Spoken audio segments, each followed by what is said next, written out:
Sometimes highly established brands decide to rebrand their logo or even their entire identity, and sometimes it does go really well. However, there are those other times where it can end up being a complete and utter disaster, often costing the brand hundreds of thousands of dollars.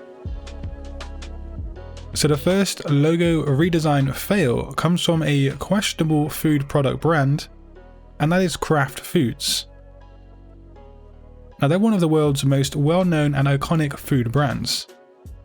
The original logo wasn't pretty, let's face it, it's not that attractive to look at, but at least it was somewhat memorable and it was pretty simple. People from all over the world knew of the Kraft logo.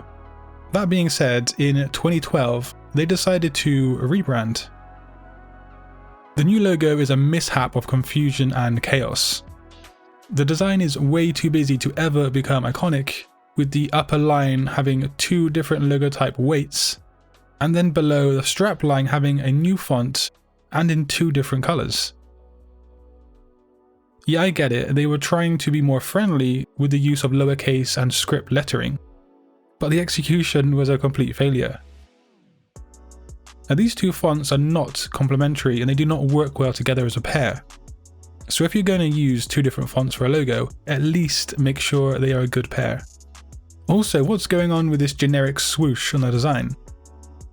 But yeah, my main issue with this logo is that it uses 9 different colors. The layout also is not a nice setup and is pretty untidy, which causes a sense of visual disharmony on the right hand side. But the true testament to how much of a fail this logo design was is the fact that Kraft reverted back to the original logo some months later. So the second logo redesign fail comes from the financial sector. Now again, the original logo for Capital One wasn't, a design masterpiece. It looks pretty ugly. I mean, what's going on with this A on the capital? Also, the 1 is aligned to the bottom of the P for some strange reason. However, the 2008 rebrand was a whole different kind of ugly. The design was meant to appeal to the younger generation, yet somehow the logo appears more outdated than the first one. The use of a fade and also an emboss on the swoosh looks like something you'd expect from Microsoft clip art back in the 1990s. And again, what's with the swoosh? What relevance does a swoosh have to banking or finance? Also, take note of how there are very small gaps between the boomerang and the O. So when the logo is scaled down, that gap is going to disappear and things are going to become blurry.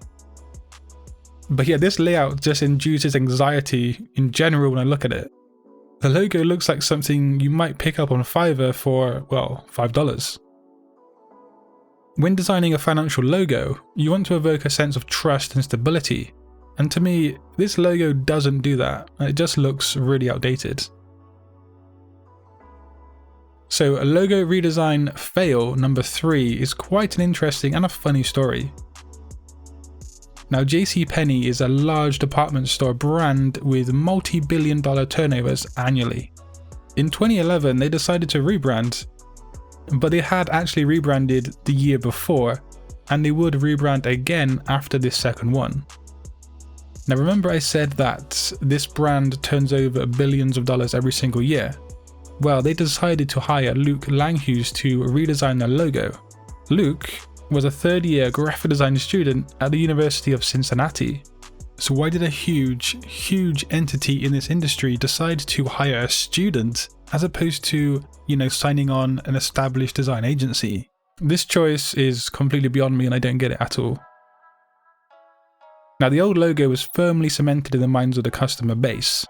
And to be fair to Luke, he did keep in with the original font and the color scheme, but he did make some fatal errors. Boxing in the JCP like this creates a lot of confusion, because how is it meant to be read? Is it JCpenny? So this design style might work for some kind of modern architecture firm, but it didn't appeal to the middle class America that was meant to target.